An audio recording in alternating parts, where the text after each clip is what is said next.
Assalamualaikum warahmatullahi wabarakatuh. Bismillahirrahmanirrahim. Alhamdulillahirabbil alamin.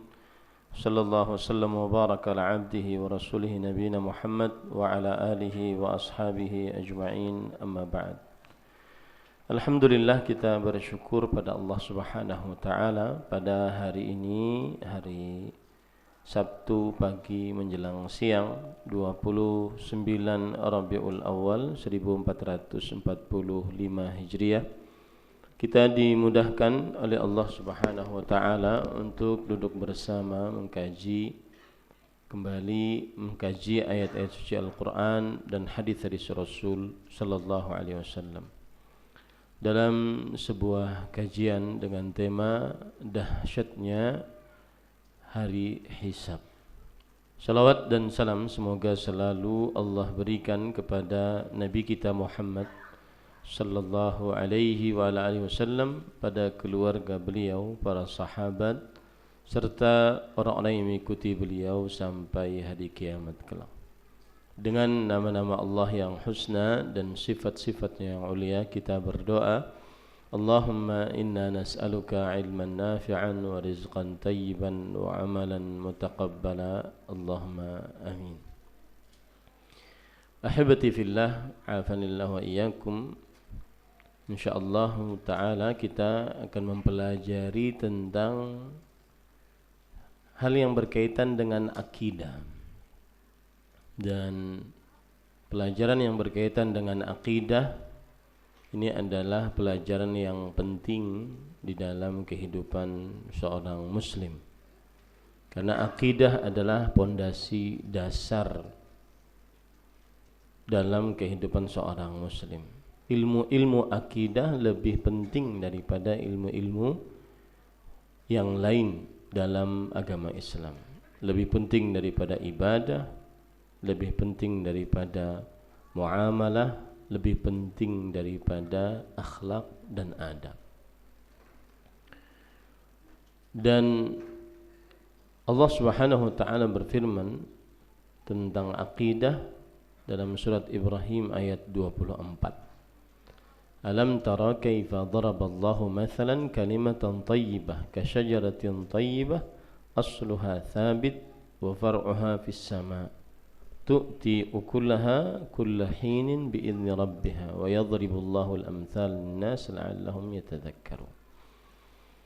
Apakah engkau tidak memperhatikan bagaimana Allah Subhanahu wa taala membuat perumpamaan sebuah ucapan yang baik? Ucapan yang baik di sini adalah ucapan tentang akidah, yaitu ucapan la ilaha illallah. Ucapan tentang akidah, yaitu la ilaha illallah. Dan dia bagaikan seperti pohon yang baik, akarnya kokoh dan batang pohonnya menjulang ke langit, memberikan buah pada musimnya dengan izin Allah Subhanahu wa taala. Ini menunjukkan bahwa akidah adalah dia pondasi dalam kehidupan seorang muslim. Perumpamaannya seperti akar pohon daripada pohon tersebut. Perumpamaannya bagaikan pondasi dalam sebuah bangunan. Perumpamaannya bagaikan ruh pada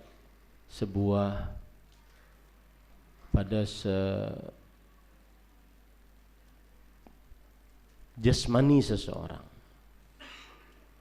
Tubuh manusia, bahkan tubuh makhluk hidup apapun, tidak akan bisa bergerak, beraktivitas, mengerjakan sesuatu yang baik kecuali dengan adanya ruh. Begitulah akidah. Maka yang kita bicarakan tentang hari hisab berkaitan dengan akidah. Karena kalau kita perhatikan permasalahan-permasalahan akidah, di antaranya adalah al-iman, arkanul iman, rukun-rukun keimanan. beriman kepada Allah, para malaikat, kitab-kitabnya, para rasul, hari akhir, dan beriman kepada takdir baik dan buruknya. Hari hisab adalah pembicaraan tentang al-iman bil yaumil akhir, beriman kepada hari akhir. Dan kalau kita berbicara tentang hari akhir, maka hari itu Allah Subhanahu wa ta'ala memerintahkan kepada malaikat peniup sangkakala untuk meniup. Kemudian semua makhluk yang ada di atas muka bumi pada saat itu diwafatkan oleh Allah Subhanahu wa ta'ala. Lalu 40 tahun selanjutnya kemudian ditiupkan lagi sangkakala. Setelah setelah langit-langit diganti dengan langit yang lain, bumi diganti dengan bumi yang lain, maka ditiupkan lagi sangkakala, lalu dibangkitkanlah manusia, yang disebut dengan yaumul ba'ts wan nusyur, hari kebangkitan manusia. Lalu terjadi pengumpulan manusia yang disebut dengan yaumul mahsyar, hari dikumpulkannya manusia di padang mahsyar. Bahkan seluruh makhluk sampai binatang-binatang buas sekalipun dikumpulkan oleh Allah Subhanahu wa ta'ala. Lalu setelah itu Allah Subhanahu wa ta'ala mengumpulkan dalam keadaan matahari didekatkan sekitar 1 sampai 2 mil saja. Manusia dikumpulkan dalam keadaan tidak beralas kaki, tidak terkhitan, dan tidak memakai pakaian sehelai pun. Nah, mulai saat itu tidak ada ketentuan. Lalu manusia pergi kepada Nabi Adam, Nabi Nuh, Nabi Ibrahim, Nabi Musa, Nabi Isa, untuk agar meminta para nabi-nabi tersebut minta kepada Allah agar dimulai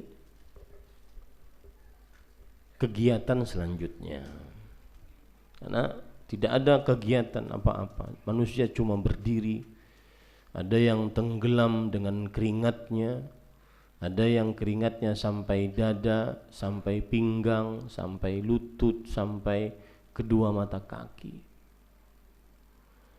Lalu setelah itu mereka pergi kepada Nabi Muhammad sallallahu alaihi wasallam.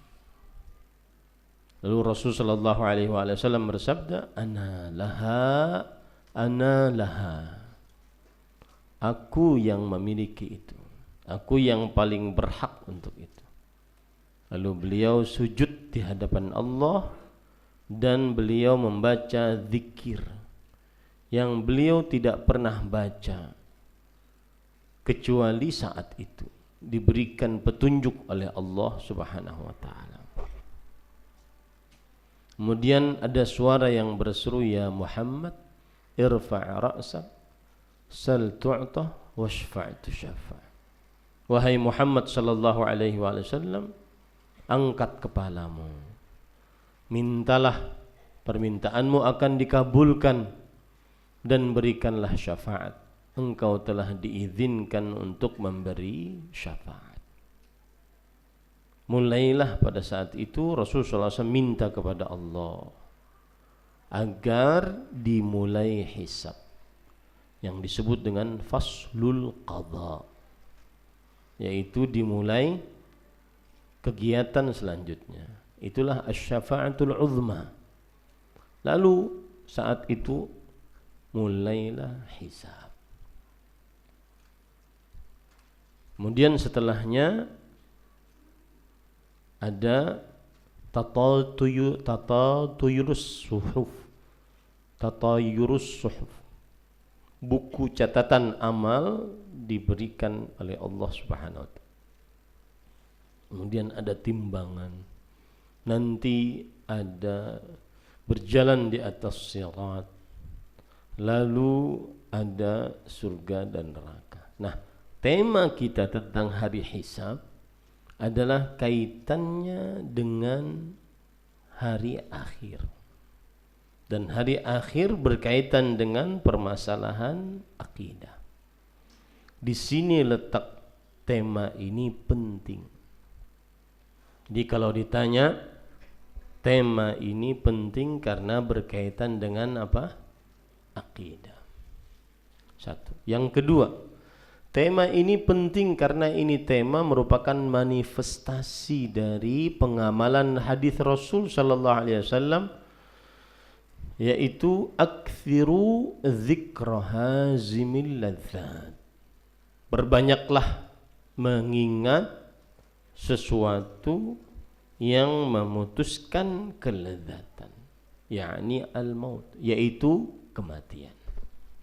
Termasuk proses mengingat kematian adalah mengingat kehidupan setelah kematian. Karena Rasul sallallahu alaihi wasallam bersabda ketika ditanya ayyul mu'minina akyas, orang beriman mana yang paling cerdas? Kemudian beliau menjawab, aktsaruhum lil mauti dzikran. Orang yang beriman yang paling cerdas adalah yang paling banyak mengingat kematian. Wa ahsanuhum lima ba'dahu isti'dadan ulaikal akyas. Dan orang yang paling baik persiapannya untuk kehidupan setelah kematian. Mereka lah orang-orang yang cerdas. Nah, ketika kita membicarakan tentang hisab, berarti kita sedang membicarakan tentang sesuatu kehidupan setelah kematian. Berarti yang kita lakukan ini sekarang adalah mengamalkan hadis Rasul, yaitu memperbanyak mengingat kematian. Dan orang yang memperbanyak mengingat kematian, maka dia akan mendapatkan faedahnya. Salah satu faedahnya disebutkan oleh ulama di abad kelima Hijriyah yang bernama Abu Ali Ad-Daqqaq. Beliau mengatakan, man aktsara dzikral maut ukrima bi thalatha. Barang siapa yang banyak mengingat kematian akan dimuliakan dengan 3 hal. Yang pertama, ta'jilut taubah, segera bertobat. Nanti kita pelajari tentang hisab. Kalau kita berdalami tentang hisab ini, setelahnya pasti kita ingin segera bertobat. Karena kita mempelajari kematian dan kehidupan setelahnya. Yang kedua, qana'atul qalb,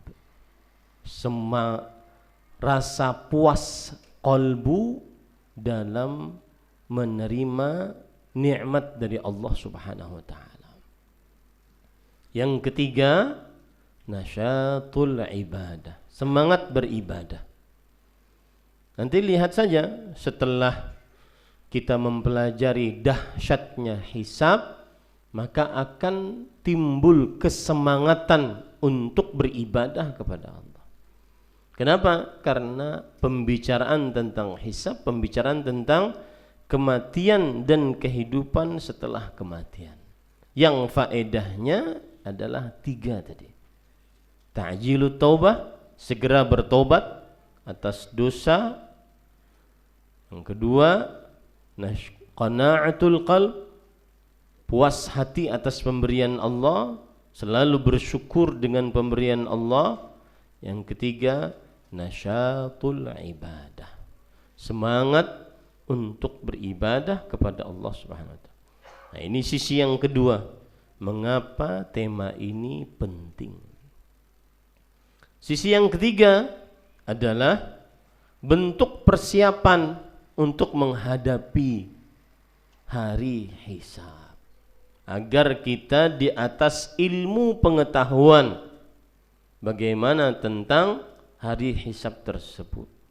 Sebagaimana hadis Rasul tadi, orang yang paling baik persiapannya untuk kehidupan setelah kematian.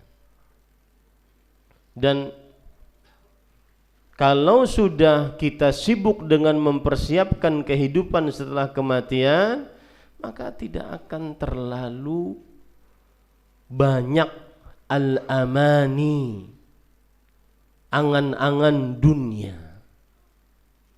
Nah, ini pentingnya. Kalau sudah sibuk dengan persiapan untuk kehidupan setelah kematian, tidak terlalu banyak al-amani, angan-angan dunia. Oh, saya tahun depan begini, tahun depan begini. Dan itu kan yang dididikkan kepada kita sekarang melalui medsos kita. Ya, itu yang dididikkan kepada kita melalui medsos kita di zaman sekarang. Dan saya sering memperhatikan medsos itu adalah pendidik secara tidak langsung. Orang kalau tidak punya khalfiyah, background pendidikan agama, sangat mudah terpengaruh dengan medsos. Contoh misalkan, di hari-hari ini ditimbulkan video kalau jenis perempuan itu sifatnya suka selingkuh. Maka akhirnya timbullah komen-komen, kalau sudah begini, perempuan mana lagi yang akan kita percaya? Dan ini harus diteliti secara ilmu psikologi. Benarkah seorang perempuan itu suka selingkuh? Kalau tidak, berarti itu merendahkan perempuan, yang sama dengan merendahkan ibunda kita. Nah, ini hati-hati. Karena perselingkuhan bisa terjadi dari laki-laki ataupun dari perempuan. Tetapi kenapa medsos kemudian mendidik kita untuk percaya, selalu disuguhi bahwa perempuanlah aktor paling ulung di dalam perselingkuhan. Karena perempuan mempunyai multitasking. Dia bisa berhadapan dengan beberapa laki-laki dalam jumlah yang banyak. Itu yang dihadapkan. Nah, ini hati-hati. Maka para ikhwah yang dirahmati oleh Allah harus mempunyai ilmu untuk persiapan kehidupan setelah kematian. Kalau sudah punya ilmu untuk persiapan kehidupan setelah kematian, maka akhirnya tidak terlalu pusing dengan kehidupan dunia. Karena yang ada dalam benaknya bukan al-amani, bukan angan-angan yang ada di dalam dunia saja, tapi bagaimana saya bisa selamat, sukses setelah mati. Dan yang jadi masalah, kita ini tidak tahu kapan mati. Allah berfirman dalam Al-Quran, وَمَا تَدْرِي نَفْسٌ مَاذَا تَكْسِبُ غَدًا وَمَا تَدْرِي نَفْسٌ بِأَيِّ أَرْضٍ تَمُوتُ. Siapapun tidak mengetahui apa yang akan dia perbuat besok hari, dan siapapun tidak mengetahui di bumi mana dia akan mati. Ada perkataan yang menarik dari Al-Syekh Al-Allamah Muhammad bin Salih Al-Utsaimin rahimahullah. Beliau mengatakan, kata beliau, "I'lam ayyuhal insan, fa innaka ala khatar." Ketahuilah wahai manusia, sesungguhnya engkau sedang dalam bahaya. Bahaya kenapa? Karena bisa saja kematian dari arah mana saja menimpa kita. Li'annal maut laisa lana ajalun ma'lum. Karena kematian kita tidak memiliki ilmu tentangnya, kapan kita mati. Kemudian beliau mencontohkan, qad yakhrujul insan min baitihi wa la yarji'u ilaihi. Kadang seseorang keluar dari rumahnya dan dia tidak kembali. Wa qad yanamul insan ala firashih wa la yaqumu min. Kadang seseorang tidur di atas kasurnya dan dia tidak bangun dari atas kasurnya karena dia meninggal.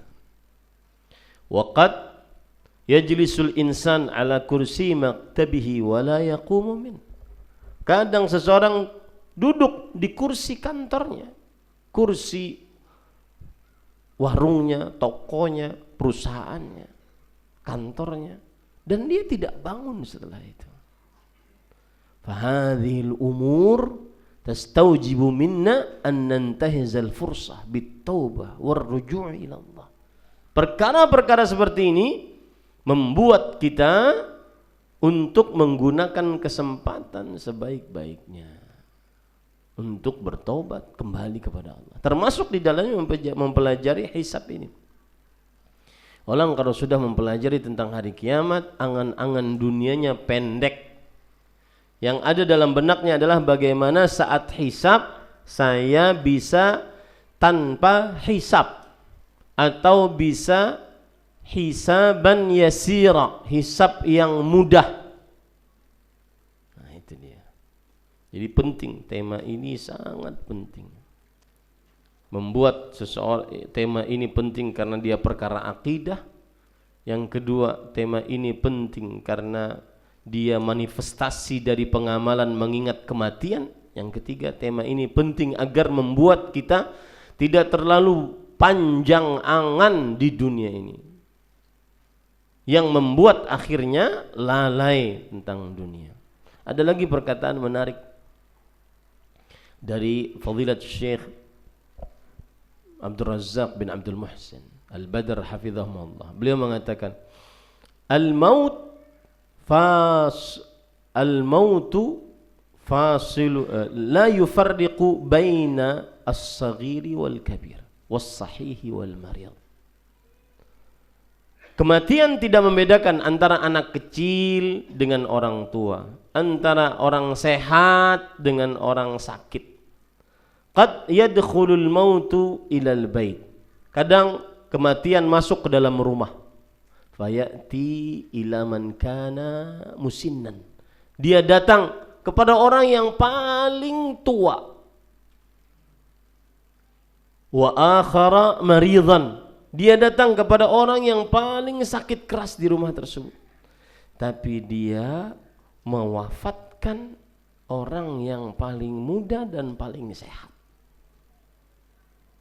Kita kan sering tuh berkunjung ke rumah kakek, nenek yang sudah berbaring. Dalam kalbu sebagian anak muda itu, nah ini paling besok sudah selesai ya. Ya, nenek ini paling sebentar lah gitu. Ternyata dia duluan sebelum si neneknya. Nah, maka membicarakan hisab ini membuat angan-angan dunia tidak terlalu tinggi. Karena kita diajari di media sosial angan-angan harus tinggi. Tahun depan harus healing kemana, ngumpulin duit sekarang. Kita diajari oleh media sosial seperti itu sekarang, yang tidak dirasakan oleh kita. Nah ini pentingnya. Tema kita adalah dahsyatnya hari hisab. Saya akan menyebutkan apa dahsyatnya hari hisab. Termasuk hal yang harus kita perhatikan sebelum kita membicarakan dahsyatnya hari hisab adalah apa itu hisab, atau apa itu hari hisab di hari kiamat. Perhatikan baik-baik. Para ulama rahimahumullahu ta'ala mengatakan hari hisab adalah an yuqifal haqqu tabaraka wa ta'ala ibadahu baina yadayhi wa yu'arrifahum bi'a'malihim allati amiluha wa aqwalihim allati qaluha wa ma kanu alaihi fi hayatihimud dunya min imanin wa kufr wa istiqamatin wa inhiraf wa ta'atin wa isyan wa ma yastahiqunahu ala ma qaddamuhu min ithabatin wa uqubah wa ita'il ibadi kutubahum bi aymanihim in kanu salihin wa bi shimalihim in kanu talihin. Hisab secara ringkasnya adalah Allah memperkenalkan kepada hamba perbuatan dan ucapannya selama di dunia. Itu hisab. Allah memperlihatkan kepada hamba perbuatan dan ucapannya selama di dunia di hadapan hamba-hambanya. Itulah hisab. Nanti ada Allah memberdirikan hamba tersebut. Lalu Allah mengenalkan, ya fulan, ini dosamu, ingat enggak? Ini ucapanmu, ingat tidak? Ini ketaatanmu, ini maksiatmu, ingat tidak? Itulah hisab. Ada nanti hisab-hisab itu ada yang mudah dan ada yang sulit. Itulah hisab. Jadi hisab adalah hitungan, tetapi dengan cara Allah memperlihatkan amalan dan ucapan hamba-hamba selama dia di dunia. Itulah hisab. Ya, itulah apa? Hisab. Kemudian para ikhwan yang dirahmati oleh Allah Subhanahu wa taala, hisab wajib kita yakini keberadaannya, karena dia berdasarkan Al-Quran, hadis dan ijma'. Allah berfirman dalam Al-Quran surat Al-Insyiqaq ayat 7-8, fa amma man utiya kitabahu biyaminih fasawfa yuhasabu hisaban yasira. Barang siapa yang diberikan kitabnya melalui kanannya, maka ia akan dihisab dengan hisab yang mudah. Dalil dari Al-Quran. Berarti wajib kita yakini adanya hisab. Dan ini tidak usah diperdebatkan. Yang tidak percaya ada hisab berarti tidak beriman. Dan ini saya menyinggung tentang debat, ya. Ada perkataan dari Imam Malik rahimahullah ketika diajak debat oleh orang. Kata beliau, kalau seandainya engkau mengajakku debat, lalu engkau bisa mengalahkanku di dalam debat tersebut, lalu apa? Apakah kemudian nanti datang orang lain yang bisa mengalahkanmu di dalam debat lagi? Apakah kemudian kita akhirnya terus berdebat? Agama bukan untuk didebatkan, agama untuk diyakini. Ya. Makanya ciri ahlus sunnah wal jamaah adalah belajar ilmu agama untuk diamalkan, bukan untuk didebatkan. Jarang orang-orang ahlus sunnah wal jamaah berdebat. Karena kalau seandainya si fulan bisa mengalahkan di dalam debatnya si fulan, lalu nanti datang lagi si fulan yang lain mengalahkan ini, apakah agama dibangun seperti itu? Tidak. Agama bukan dibangun untuk berdebat, tapi untuk diamalkan. Maka harus tahu dalil dari Al-Quran dan hadis tentang hisab. Adapun dalil dari hadis Rasul sallallahu alaihi wasallam riwayat Imam Ibnu Hibban. Aisyah radhiyallahu anha bercerita, aku mendengar Rasulullah sallallahu alaihi wasallam bersabda, Allahumma hasibni hisaban yasira. Ya Allah, hisablah aku dengan hisab yang mudah. Lalu Aisyah radhiyallahu anha bertanya, ya Rasulullah, mal hisabul yasir? Apa itu hisab yang mudah? Dan ingat, ibu-ibu. Aisyah radhiyallahu anha ketika bertanya ini umur beliau tidak lebih dari 20 tahun. Karena Aisyah radhiyallahu anha ditinggal wafat oleh Rasul sallallahu alaihi wasallam umur 18 tahun. Artinya yang kita bisa ambil pelajarannya di sini adalah malah masa muda itu yang kita semestinya tanamkan kepada anak-anak muda tentang hari kiamat. Nih sekarang yang ikut kajian, berapa anak muda yang umur 20-an ke bawah yang ikut kajian sekarang? Mungkin sekolah oke. Tapi di luar waktu sekolah misalkan hari Ahad, jangan lupa kenalkan anak-anak kita majelis ilmu yang diajarkan di dalamnya tentang hari akhirat. Mengingat kehidupan di akhirat, kehidupan setelah kematian. Jangan seperti kita sudah umur 40, 50, 60 baru duduk di majelis ilmu. Jangan wariskan keteledoran gaya hidup kita kepada anak cucu kita. Para sahabat Nabi radhiyallahu anhum mereka itu masih muda-muda. Aisyah radhiyallahu anha bertanya, apa itu hisab yang mudah wahai Rasulullah? Beliau menjawab, an yanzura fi sayyi'atih. Allah melihat kepada dosa-dosa hamba tersebut. Wa yatajawazu lahu anha, dan kemudian Allah memaafkan dosa-dosa tersebut. Itu hisab mudah. Di hisab mudah adalah Allah mengatakan kepada hamba, ya fulan, tahu enggak ini dosamu? Tahu enggak ini dosamu? Tahu enggak ini dosamu? Tahu enggak ini dosamu?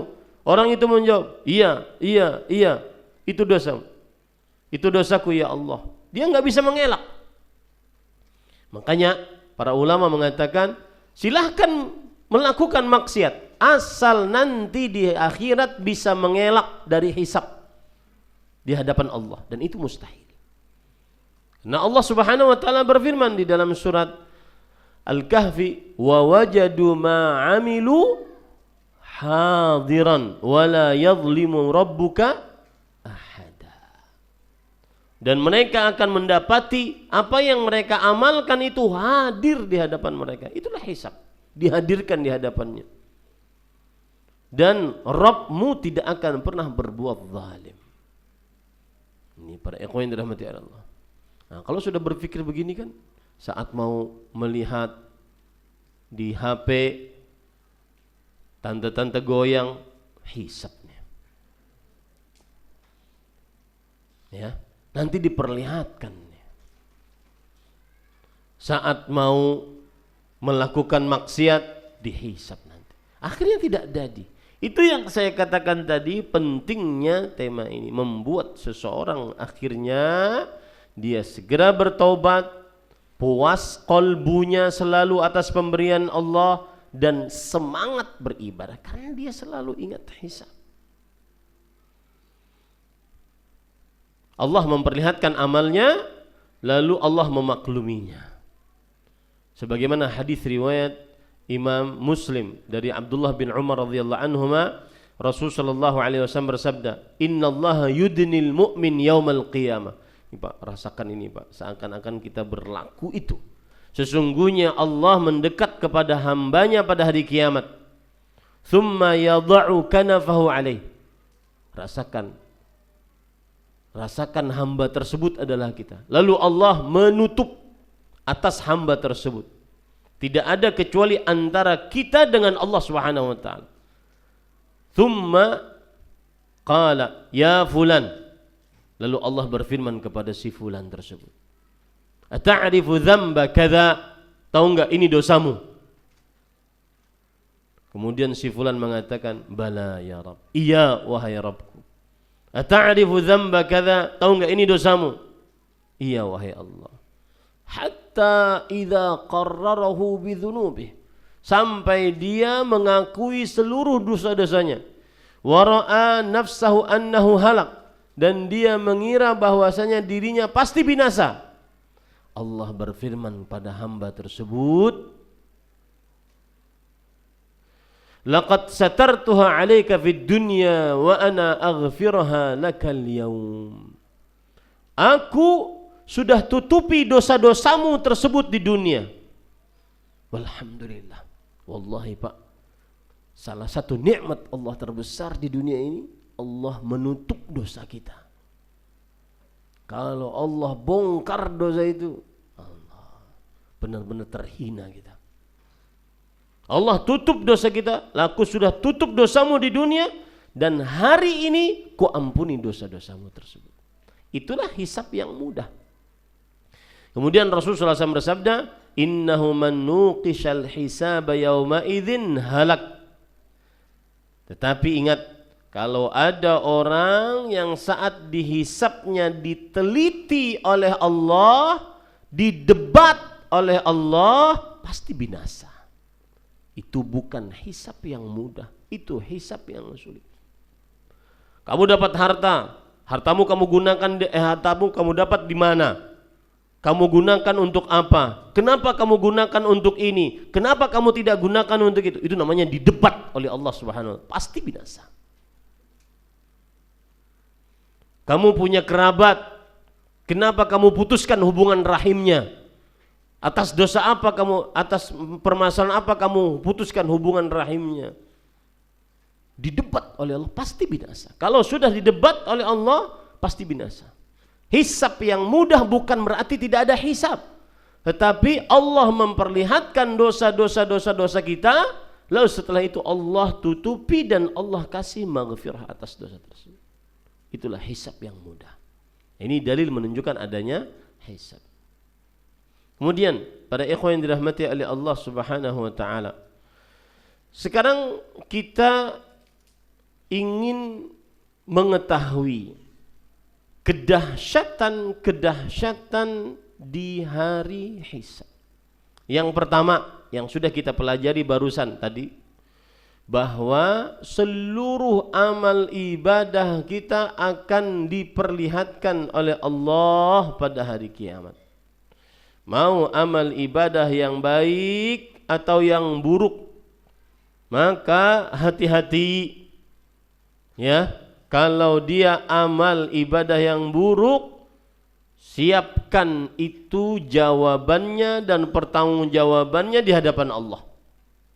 Segera bertobat, karena akan diperlihatkan. Itu salah satu dahsyatnya hari kiamat atau dahsyatnya hari hisab. Allah berfirman dalam surah Al-Kahfi ayat 49, wa wudhi'al kitab, diletakkan buku catatan amal. Fataral mujrimina musyfiqina mimma fi, orang-orang yang penuh dosa akan takut terhadap buku catatan amal tersebut. Wa yaqulun ya wailatana ma li hadzal kitab la yughadiru saghiratan wala kabiratan illa ahsaha. Dan mereka mengatakan, kenapa celaka banget ini buku, tidak ada amalan yang kecil yang besar kecuali tertulis di dalamnya. Wa wajadu ma 'amilu hadiran, dan mereka mendapati apa yang telah mereka lakukan dan ucapkan hadir di hadapannya. Dia nonton perbuatannya sendiri. Subhanallah. Ini pemandangan dahsyatnya hari hisab yang sangat luar biasa. Wala yadhlimu rabbuka ahada, Rabbmu tidak akan menzalimi seorang pun. Ini para ikhwah yang dirahmati oleh Allah Subhanahu wa taala. Itu pemandangan pertama, dahsyatnya hari hisab. Semua perbuatan kita akan diperlihatkan oleh Allah. Yang bisa kita sembunyikan sekarang akan diperlihatkan oleh Allah SWT. Nah, tinggal nanti apakah Allah memperlihatkannya antara Allah dengan hamba itu saja, tidak diketahui oleh makhluk-makhluk lain, atau nanti Allah perlihatkan itu di hadapan makhluk-makhluk lain untuk menghinakan dia. Kalau sudah bicara seperti ini Pak, dada sesak. ya, sering menghela nafas. Tidak terfikir lagi itu angan-angan dunia, mau ke Eropa, mau ke sini, ke sini. Yang kedua, salah satu dahsyatnya hisab adalah nanti akan didatangkan para saksi-saksi di hari kiamat, terutama para nabi. Allah berfirman dalam surah Az-Zumar ayat 69, wa asyraqatil ardu binuri rabbiha, bumi terang dengan cahaya dari Allah. Wa wudi'al kitab, diletakkan buku catatan amal. Waji'a bin nabiyyin, datanglah para nabi.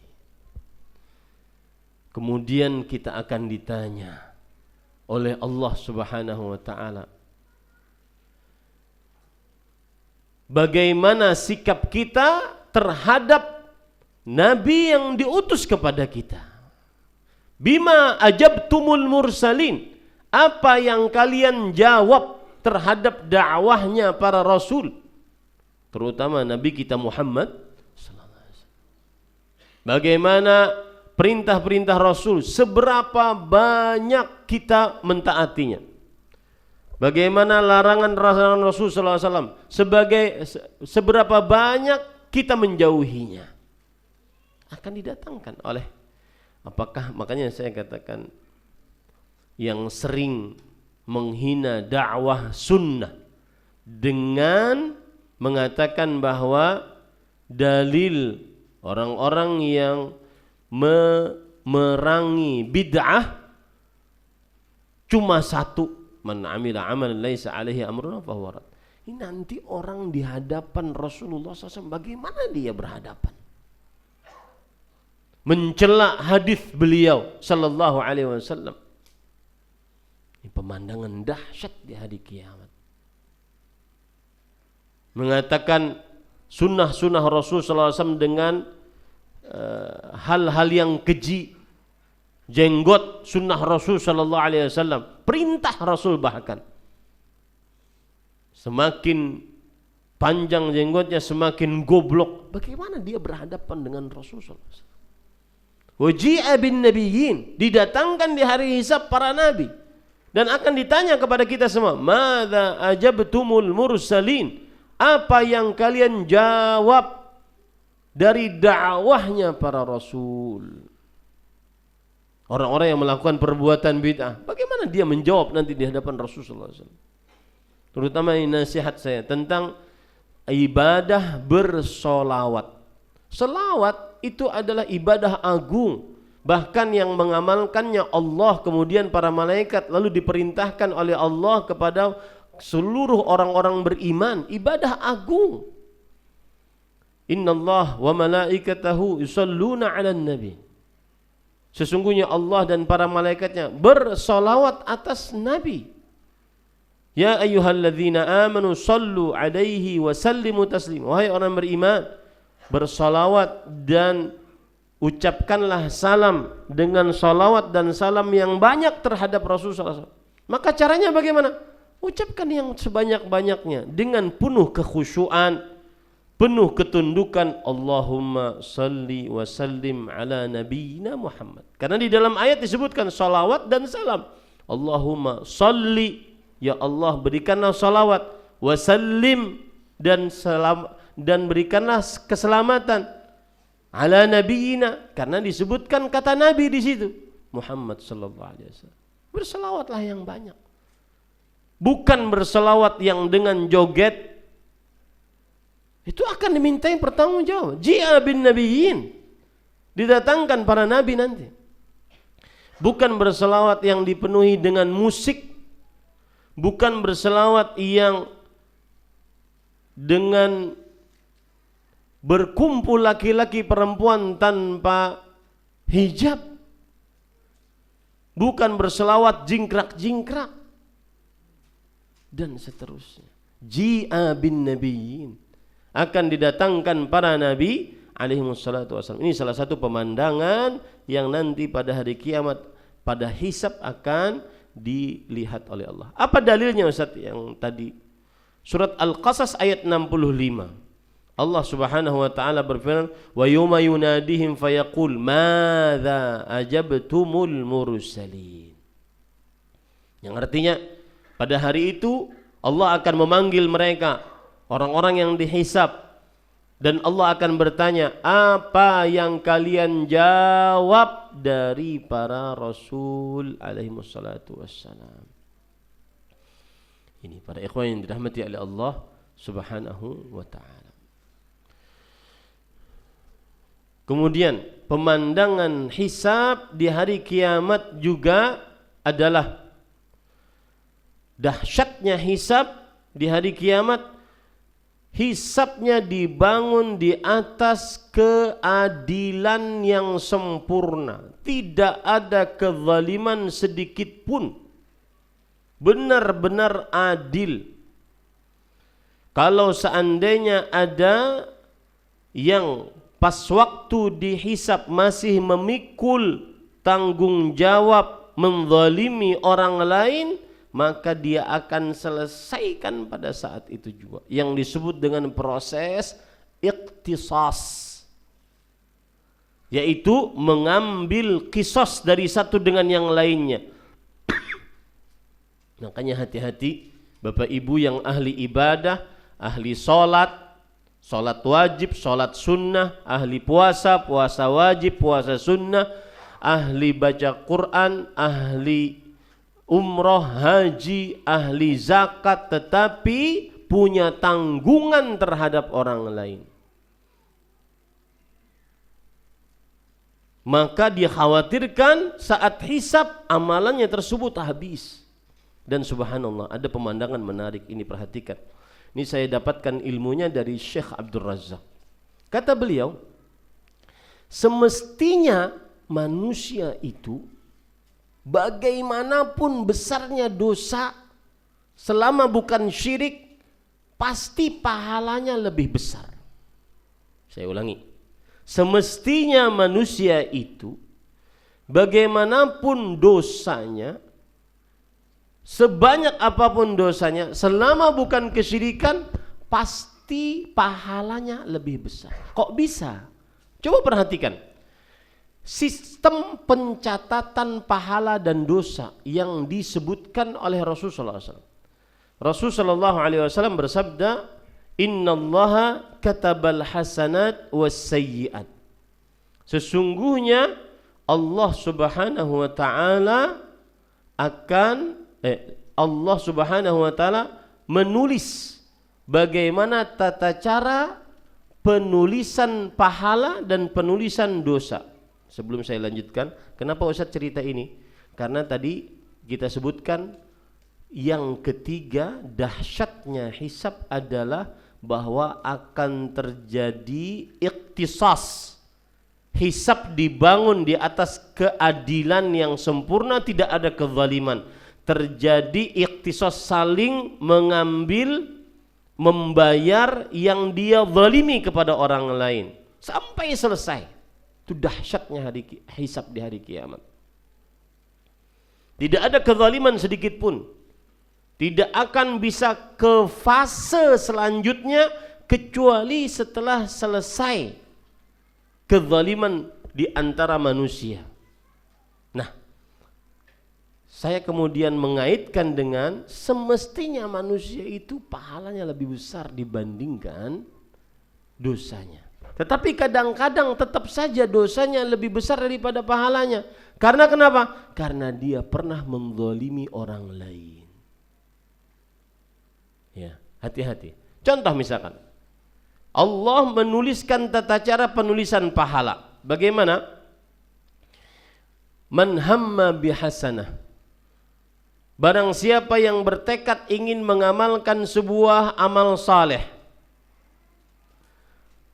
kataballahu indahu hasanatan kamilah. Allah akan, saya ulangi, man hamma bihasanah falam ya'malha. Siapa yang bertekad untuk beramal saleh lalu dia tidak amalkan karena satu dan lain hal, maka Allah tulis untuknya satu amal saleh yang sempurna. dia dapat pahala. Baru niat dapat pahala. Baru niat dapat apa? Pahala. Lalu setelah itu, fa in amalaha, kalau dia mengamalkannya, katabahallah indahu asyra hasanat. Allah akan menuliskan pahala untuknya 10 kali lipat kalau dia amalkan niat baik tadi. Paham ya? Berarti pahalanya terus berlipat-lipat. Kalau dia inhamma bi sayyi'ah, dia ingin melakukan dosa, sudah niat. Falam ya'malha, lalu dia tidak jadi melakukan dosa tersebut, maka dituliskan untuknya hasanatan kamilah. Dituliskan untuknya pahala yang sempurna karena tidak jadi berbuat dosa. Lihat, bagaimanapun orang semestinya pahalanya besar, lebih besar daripada dosanya. Fa in amilaha, kalau niat berbuat dosa tadi dia kerjakan, kataballah indahu sayyi'atan wahidah. Allah akan tuliskan dosanya cuma 1 dosa. Paham ya di sini ya? Ini semestinya berdasarkan sistem penulisan pahala dan dosa ini, bagaimanapun dosa seorang hamba pasti apa? Pahalanya lebih besar daripada dosanya. Tetapi kenapa ada orang yang habis pahalanya? Karena dia berbuat zalim terhadap orang lain. Maka hati-hati yang ahli ibadah. Ya, ahli ibadah, ahli sholat, ahli masjid, ahli puasa, ahli sedekah, tapi ternyata suka menghibah. Dan tidak tanggung-tanggung yang diribah ustadznya. Suka mengambil harta orang tanpa bayar, tanpa kembalian. Nanti pakai kata kunci passwordnya afwan akhi. Bahaya. Itu bermasalah di akhirat. Bayar.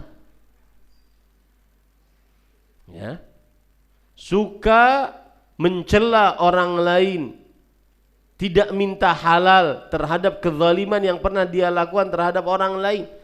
Di hari kiamat dahsyatnya hisab adalah akan terjadi keadilan. Yang terzalimi akan mendapatkan pahala, yang menzalimi walau secuil pun akan mentransfer pahala. Wala yadhlimu rabbuka ahada.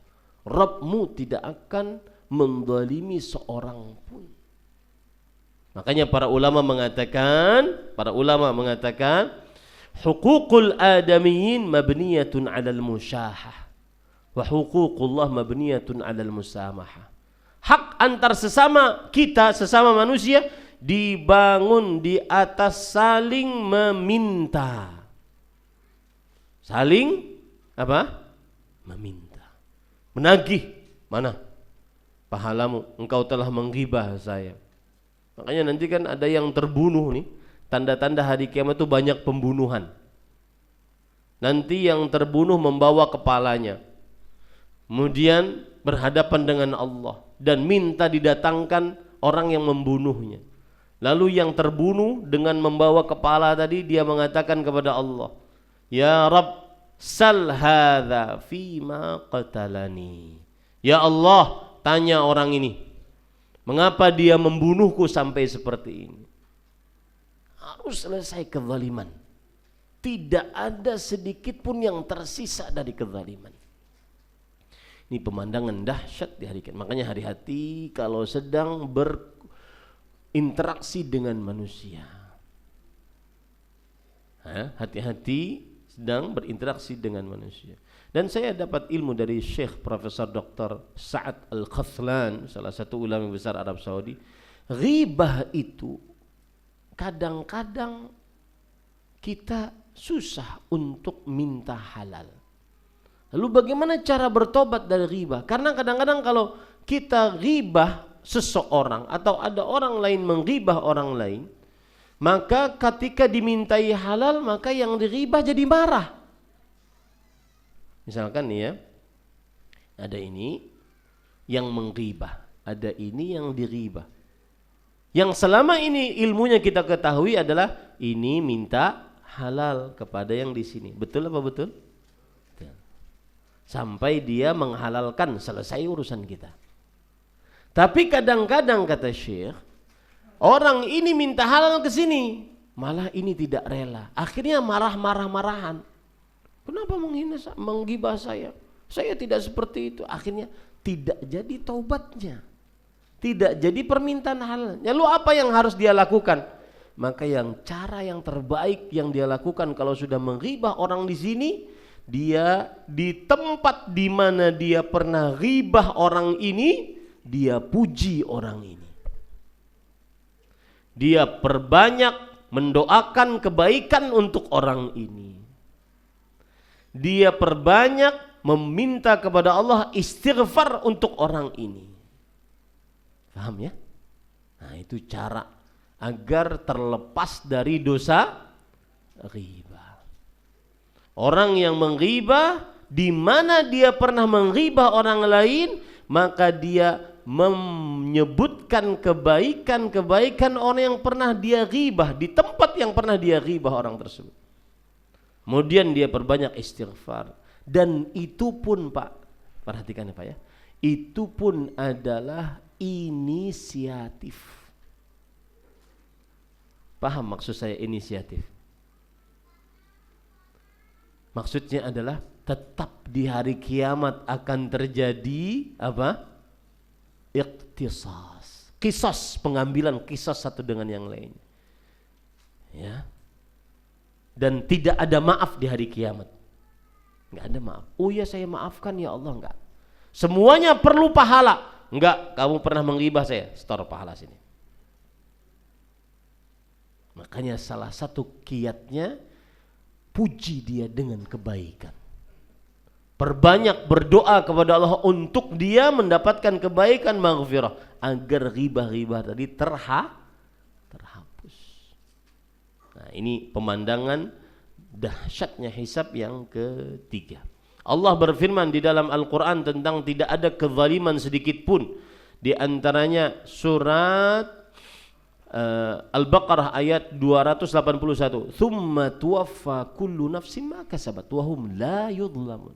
Setiap orang akan mendapatkan pahalanya atas apa yang dia perbuat, ganjarannya atas apa yang dia perbuat, dan mereka tidak akan pernah dizalimi. Allah juga berfirman di dalam surat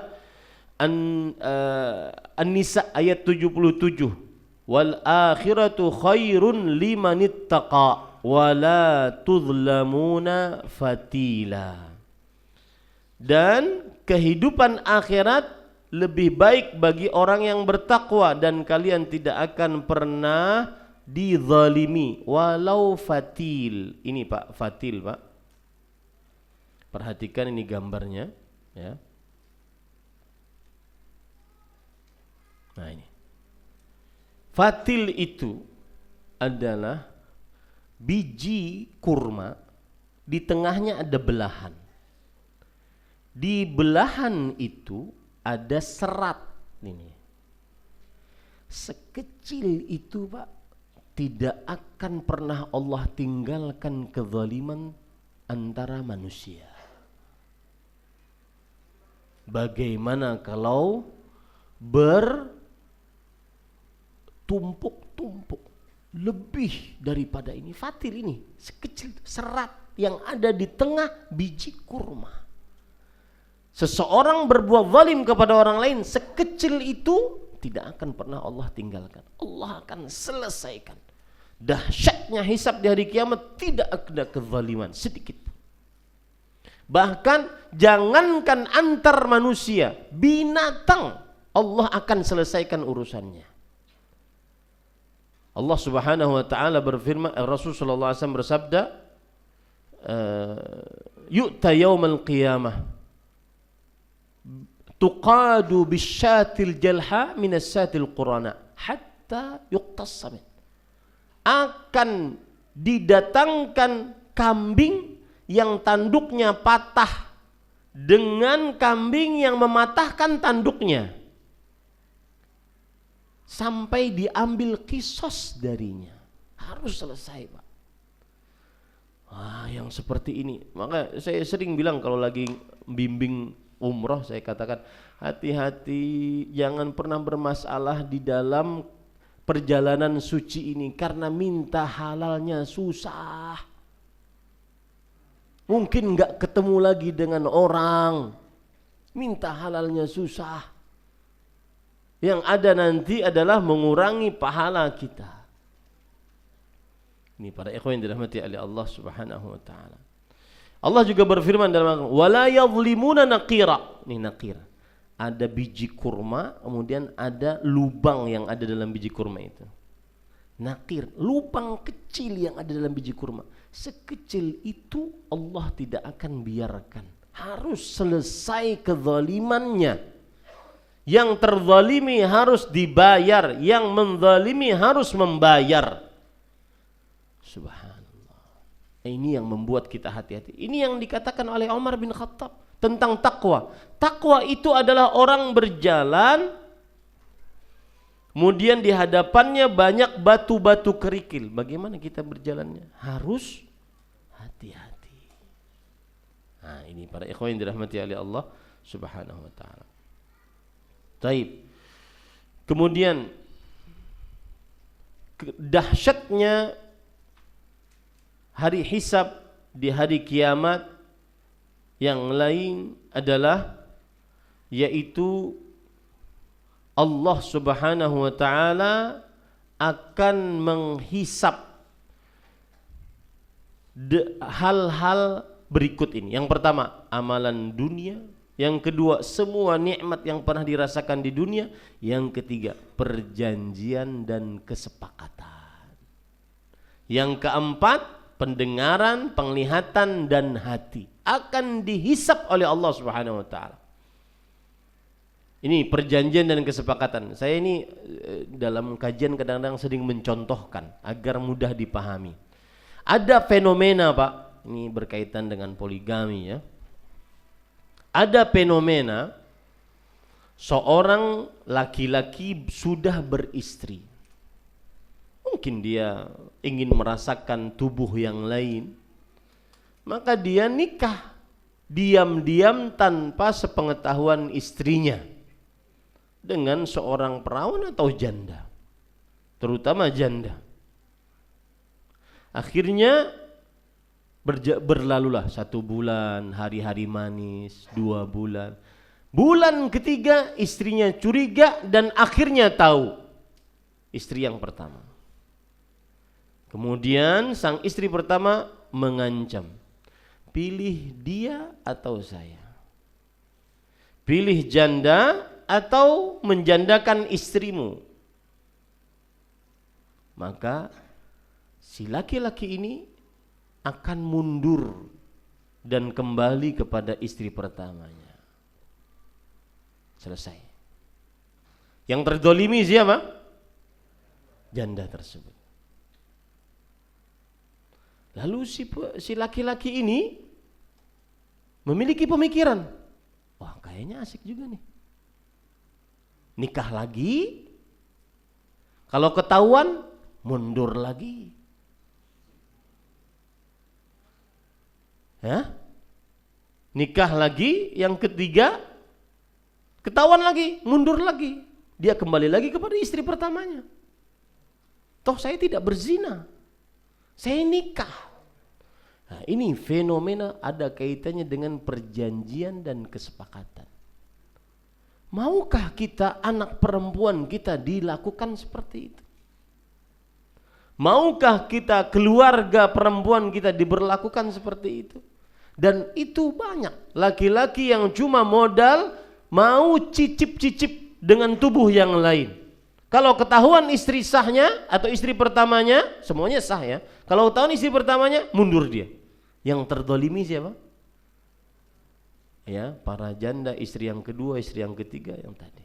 Dan ingat, itu sebuah kezaliman. Makanya saya nasihatkan kepada ibu-ibu, saudari-saudari muslimah, jangan mau dizalimi. Caranya agar tidak dizalimi bagaimana?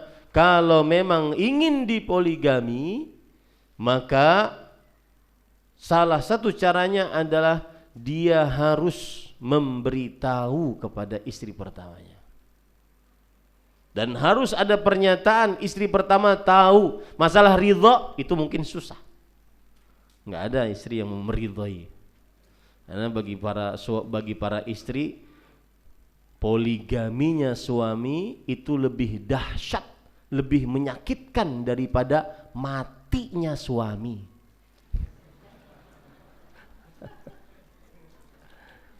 Suami mati sedih ya, sedih. Tapi enggak sesedih kalau suaminya poligami. Ya, ini hati-hati. Ini ada fenomena begitu. Kenapa kita? Karena kita dapatkan pertanyaan-pertanyaan itu.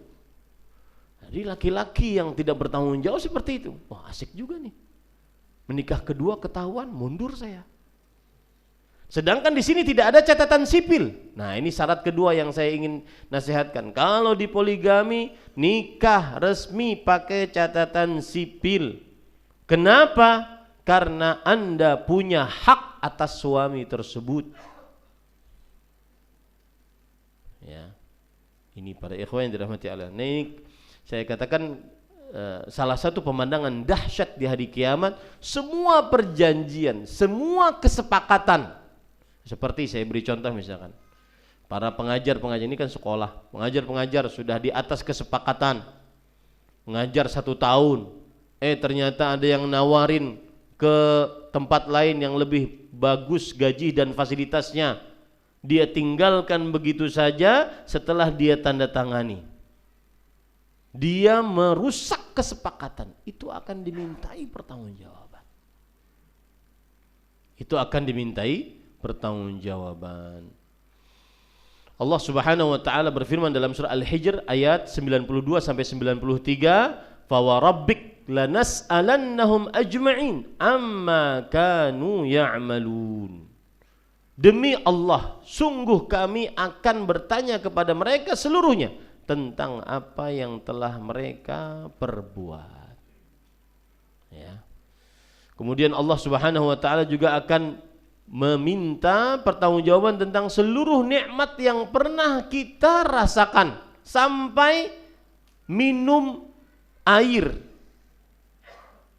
yang menghilangkan rasa dahaga kita akan dihisab oleh Allah Subhanahu wa taala, sebagaimana dalam hadis riwayat Tirmidzi, Rasulullah SAW bersabda, "Inna awwala ma yus'alu 'abdu anhu yaumal qiyamah minan na'im an yuqala lah alam nusihha laka jismak wa nurawwika minal ma'il barid."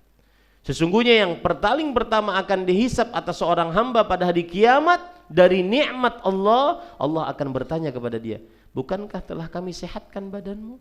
Sehat badanmu untuk apa? Bukankah kami telah hilangkan dahagamu dengan air yang dingin yang engkau minum tersebut, lalu setelah itu engkau gunakan badanmu untuk apa?" Akan ditanya oleh Allah Subhanahu wa taala.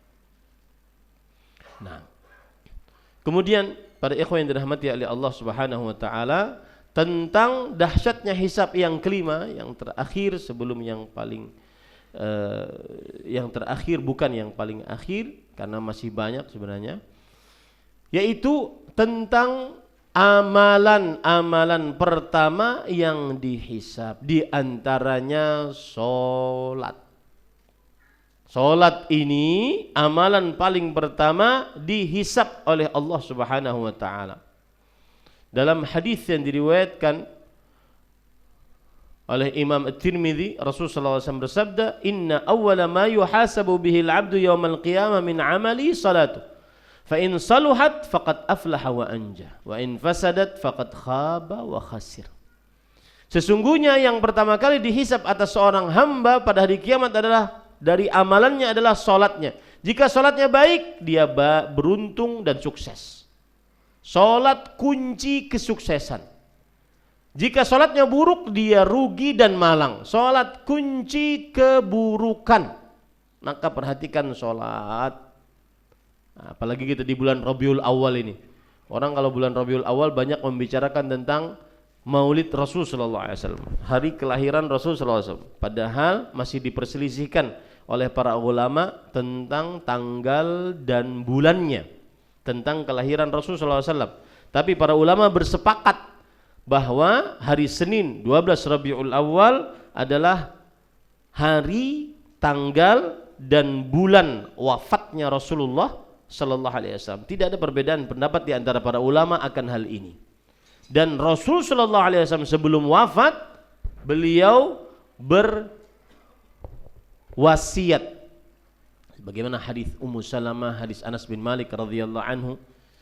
Beliau berdua bercerita, kana akhiru kalami Rasulillah sallallahu alaihi wasallam wa huwa yugharghiru biha sadruhu wa yafidu biha lisanuhu as-salah as-salah wa ma malakat aymanukum.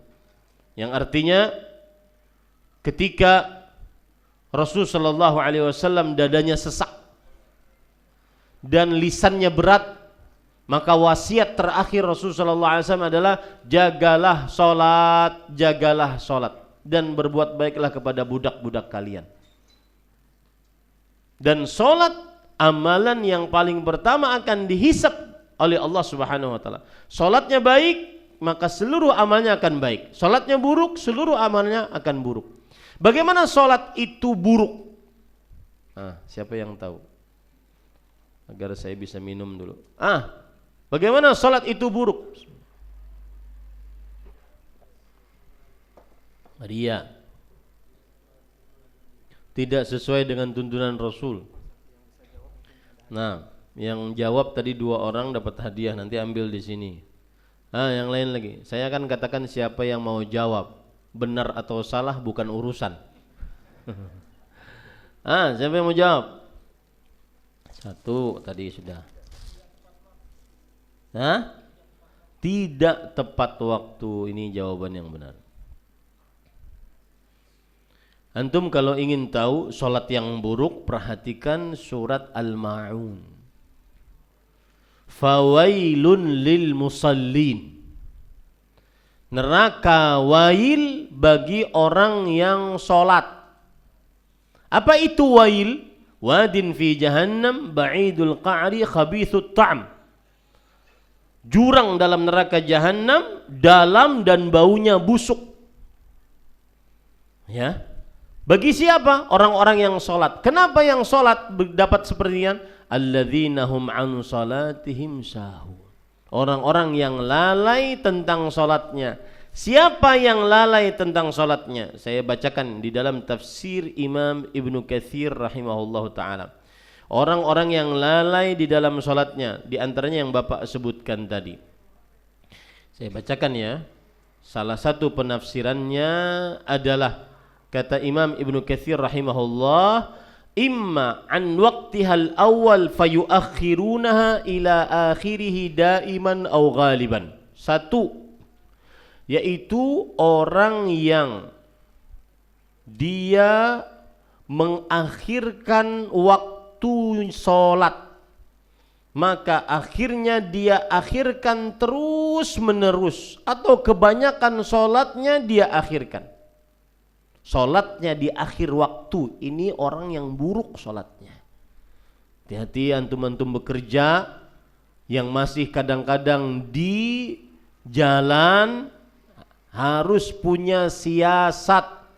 Bekerja bukan alasan untuk mengakhirkan waktu sholat. Bekerja bukan alasan syar'i untuk mengakhirkan waktu sholat. Harus punya siasat. Ustaz, saya macet di kereta, macet di jalan tol, itu bukan alasan. Ya, tilka salatul munafiq, itulah salatnya orang munafik.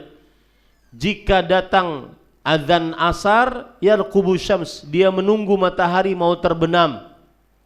Hatta idza kanat baina qarna syaitan, sampai jika matahari itu mau terbenam, maka qama, baru dia bangun, fanaqara arba'an, baru dia salat dengan cepat seperti ayam mematuk makanannya. La yadhkuruna Allah illa qalila, dia tidak menyebut nama Allah kecuali sedikit saja. Ini yang pertama.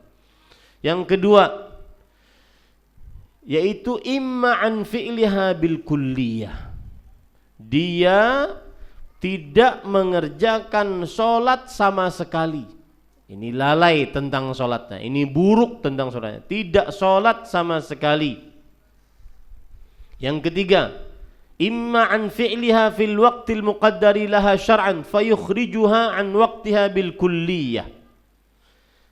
Berkata ahli tafsir dari kalangan tabi'i Masruq, sholat yang buruk adalah orang yang sholat di luar waktu tanpa ada alasan syar'i. Sholat di luar waktu, ini terutama yang menjamak. Jamak apa? Ayo ngaku. Maghrib dan Isya hampir setiap hari. Ini tidak sah. Saya nanya langsung kepada Syekh Abdul Razak.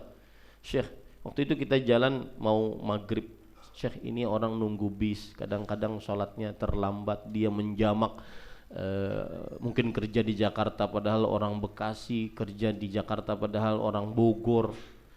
Dia menjamak hampir setiap hari sholat maghrib dan Isya, jamak ta'khir. Tidak sah sholat. Tidak sah sholat. Bukan alasan syar'i untuk dijamak. Harus mempunyai siasat bagaimana sholat tepat pada waktunya. Ya, ini hati-hati. Sholat di luar waktu tanpa ada alasan syar'i. Yang ketiga, yang keempat, imma an adaiha bi arkaniha wa syurutiha 'alal wajhil ma'mur. Sholat yang buruk adalah sholat yang tidak menyempurnakan rukun dan syarat-syaratnya. Tidak tumakninah. 21 rakaat taraweh dengan 7 menit. Itu berapa menit satu rakaatnya itu? Ya. Sholatnya cepat. Ini yang ke berapa? Yang keempat. Yang kelima, imma anil khusyu'i fiha wa tadabburi li ma'aniha. Sholatnya tidak khusyuk, tidak memahami apa yang dibaca, tidak hadir hatinya saat sholat, mikirin yang lain, saat sholat nyari kunci mobil, saat sholat meracik bumbu masakan. Allahu Akbar. Kayaknya tadi kurang petsinnya. Habis salam dia rasain benar kurang vetsinnya. Berarti kan dia masak saat sholat itu.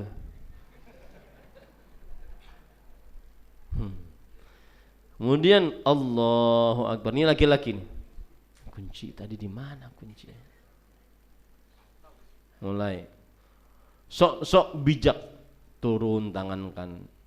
Enggak ada, di mana? Kiri enggak ada. Muter dia. Oh, kayaknya jatuh di bawah kursi. Habis salam dia cari di bawah kursi, dapat. Berarti sholatnya nyari kunci. Nah, ini termasuk orang yang buruk sholatnya. Ya. Kemudian yang ke-6, orang yang kadang sholat, kadang tidak sholat. Dan ini yang banyak. Sholatnya cuma subuh, zuhur, asar karena kerja tidak sholat. Maghrib, isya karena sudah pulang baru bisa sholat lagi. Ini tidak dibenarkan. Ya, kadang sholat, kadang tidak sholat. Taib. Nah, itu beberapa dahsyatnya hari hisab di hari kiamat. Saya ingin ngasih hadiah terakhir. Tadi siapa? Yang tadi mana tadi yang jawab? Satu, silahkan maju Pak. Satu pertanyaan terakhir adalah siapa yang bisa meringkas kajian saya?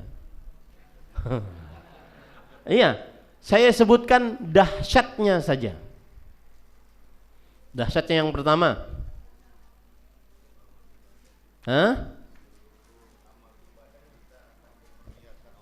Coba. Dahsyatnya yang pertama. Bismillah. Dahsyat hari hisab yang pertama, seluruh amal ibadah kita akan diperlihatkan oleh Allah Subhanahu wa taala. Satu. Yang kedua, akan didatangkan saksi-saksi di hari kiamat, terutama para nabi. 2. Ketiga, hisabnya dibangun di atas keadilan yang sempurna. 3. Keempat, Allah Subhanahu wa Ta'ala akan menghisab hal-hal yang terkait dengan amalan di dunia, perjanjian dan kesepakatan, dan apa-apa yang didengar dan dilihat. Taib. 4 ya? Kelima tentang amalan-amalan pertama yang dihisab, yaitu sholat. Ya, itulah dahsyatnya hari kiamat, dahsyatnya dihisab di hari kiamat. 5. Dilihat amalan yang pertama yang akan dihisab, yaitu sholat. Maka para ikhwah, hati-hati tentang sholat, terutama anak-anak kita, ya, anak-anak kita. Jangan sampai mereka lalai tentang sholatnya. Wallahu a'lam. Ada hadiah? Mohon dikasihkan. Jazakumullahu khairan atas pertanyaannya, atas perhatiannya seluruhnya. Karena waktu, mungkin saya kembalikan acara kepada pembawa acara, dan saya ucapkan kepada panitia mohon maaf karena tadi terlambat karena macet, ya, masuk gang-gang aturan kita bisa lewat, hanya muter. Ya, itulah Jakarta.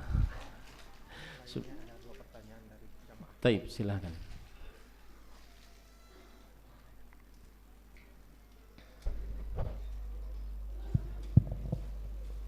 Syukran jazakallah khair kepada Ustadz Ahmad Zainuddin yang telah memberikan kita ilmu yang sangat bermanfaat pada kesempatan ini.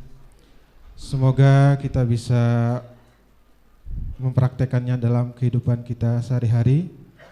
Setelah mendengar kajian dahsyatnya Yaumul Hisab, kita bisa bersegera untuk bertaubat, kemudian bersemangat lagi dalam ibadah kita. Baik, bagi jamaah yang ingin bertanya, silakan.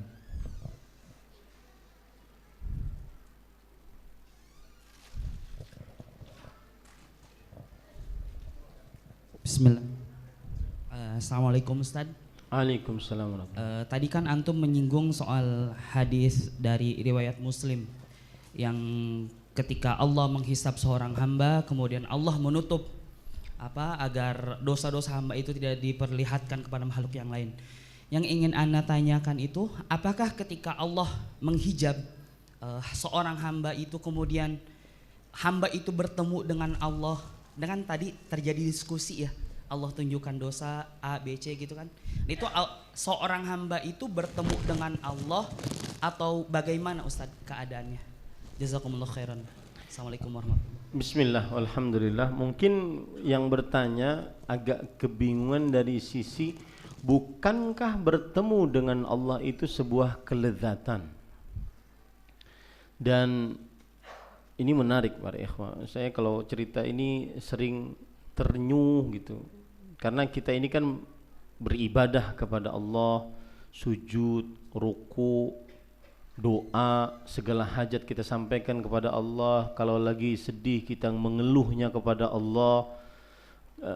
Firman-firman Allah kita hafal, capek kita menghafalnya. Menghafalnya harus diulang-ulang seumur hidup. Sekali setoran 30 juz, tetapi murojaahnya seumur hidup. Capek kita. Tapi mana zatnya itu? Kita belum pernah bertemu dengan zat itu. Sekarang sebentar lagi kita akan berdiri berhadapan dengannya untuk mengabdi kepadanya sholat zuhur. Mana zat itu? Rindu kita ingin bertemu dengan zat tersebut. Kapan kita membuka tangan kemudian berdoa, doa kita dikabulkan? Mana yang mengabulkan itu? Makanya salah satu nikmat Allah yang paling disukai penghuni surga adalah bertemu dengan Allah. Lezat melihat wajah Allah Subhanahu wa taala. Dalam hadis Rasul sallallahu alaihi wasallam bersabda, Allah berfirman, "Ya ahlal jannah, hal azidukum?" Wahai penghuni surga, maukah aku tambahkan kepada kalian nikmat dari apa yang telah kalian dapatkan? Kemudian penghuni surga mengatakan, "Ayyu syai'in afdalu min hadza?" Wahai Rabb kami, adakah yang lebih utama daripada ini? Kemudian Allah Subhanahu wa taala membuka hijab. Lalu fama u'tu syai'an, tidak ada sesuatu yang diberikan kepada penghuni surga ahabba ilaihim minan nazari ila wajhillah. Tidak ada sesuatu yang paling diberikan kepada penghuni surga yang paling disukai oleh penghuni surga kecuali melihat wajah Allah Subhanahu wa taala. Nah, sekarang tadi kita ceritakan tentang hisab. Orang itu kan berarti melihat wajah Allah. Apakah dia sedang nikmat melihat wajah Allah? Nah, di sini para ulama menjelaskan saat penghuni surga masuk ke dalam surga itu melihatnya dengan kelezatan. Sedangkan saat hisab itu melihatnya dengan penuh tanggung jawab. Begitu ya? Wallahu a'lam. Nah. Syukron kepada yang bertanya pada hari ini, semoga bisa terjawab pertanyaannya. Baik, pertanyaan satu lagi dari akhwat mungkin. Ada dari akhwat untuk panitia, apakah ada yang mau bertanya dari akhwat? Ada ya? Ya. Di kertas nggak ada namanya. Yang langsung bertanya adakah? Tidak? Nggak apa-apa yang nggak ada namanya. Soalnya mau dikasih hadiah nggak ada nama. Ya.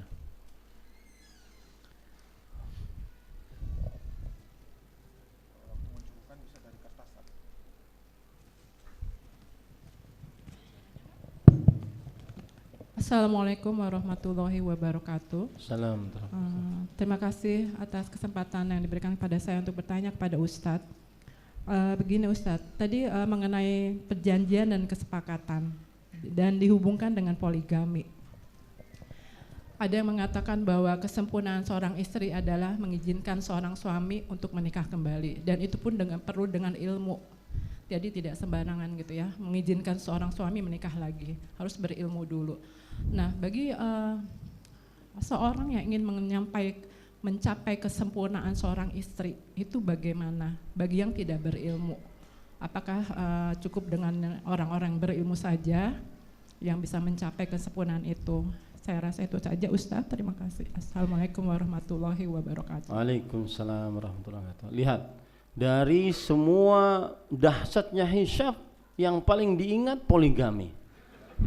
Karena itu memang yang paling berat bagi perempuan. Maka saya nasihatkan kepada bapak-bapak yang beristri, jangan suka dijadikan candaan tentang poligami. Karena itu menyakitkan istri. Sedangkan menjaga perasaan pasangan harus wajib. Ya. Yang pertama, jawaban saya, ibu, tidak ada kewajiban seorang istri mengizinkan atau tidak mengizinkan suami. Hak berpoligami itu adalah hak suami. Ibu tidak ada urusan dengan suami mau poligami atau tidak. Yang ada urusannya dengan ibu atau seorang istri adalah dia bisa adil, satu, mampu menafkahi, dua, mampu fisik, tiga. Itu yang ada urusannya dengan ibu. Adapun dia minta izin, minta ridha, tidak ada urusannya dengan istri, karena pasti tidak akan diizinkan. Enggak ada diizinkan, enggak ada.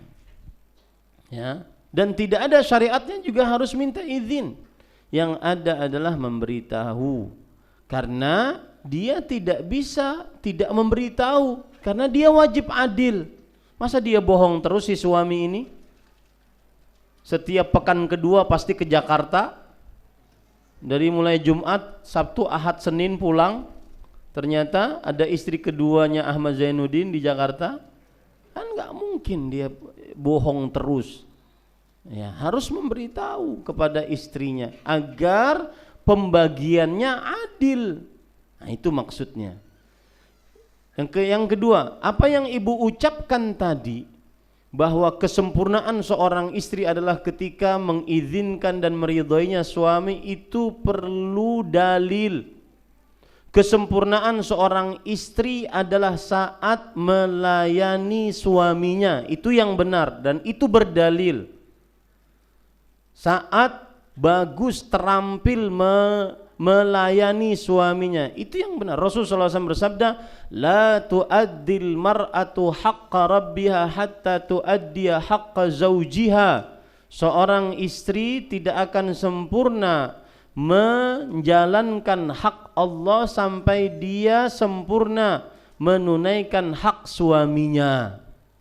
Dan hak suami yang merupakan kewajiban istri adalah dilayani, diurus, ya, terampil mengurus suami. Makanya saya punya pesantren putri, salah satu target lulusan kita, saya targetkan lulusan saya yang SMA setelahnya nikah. Nggak usah terlalu tinggi-tinggi sekolah, karena nanti ujung-ujungnya mengurus suami, mengurus anak. Yang penting dia terampil mengurus suami, sabar mendidik anak. Itu 2 poin penting untuk seorang perempuan.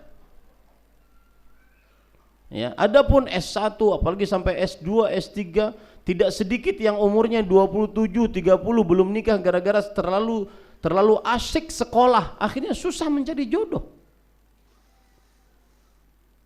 Dan setelah itu pun ketika terlambat menikah, belum punya keterampilan mengurus suami, tidak bisa masak, tidak bisa menggauli suami dengan baik, memuaskan perut dan kemaluan suami, apalagi dalam urusan tidak sabar mendidik anak. Makanya antum lihat, kalau punya anak perempuan masukkan ke pesantren, apa nih target dari target dari si sekolah tersebut, pesantren tersebut. Bahkan saya katakan perempuan tidak mesti wajib harus hafal 30 juz, enggak. Hafal 30 juz enggak bisa, enggak becus mendidik anak, enggak ada manfaatnya untuk si anak. Yang paling penting adalah si ibu sabar mendidik anak dengan pendidikan yang benar. Itu yang paling penting. Makanya saya katakan, ibu, statement yang mengatakan termasuk kesempurnaan seorang istri adalah mengizinkan suaminya poligami, atau istri yang sempurna adalah saat mengizinkan suaminya poligami, ini perlu dalil. Yang benar adalah kesempurnaan istri saat dia terampil melayani suami, mengurus perut suami, mengurus kemaluan suami. Nah, itu tuh. Saat suami memuji masakan ibu-ibu, nah itu adalah istri yang sukses, kesempurnaan istri di situ. Terampil mengurus kemaluan suami, syahwat suami tersalurkan dengan baik dan benar sehingga dia tidak memerlukan yang lain. Itu baru kesempurnaan seorang istri. Ya, bisa dimaklumi. Nah, ini jawaban ini sangat menguntungkan ibu-ibu. Ya, tapi begitulah, nggak ada dalilnya. Termasuk kesempurnaan seorang istri adalah mengizinkan suaminya yang pertama, tidak ada izin dalam poligami. Kalau mau nikahnya sekarang datangin.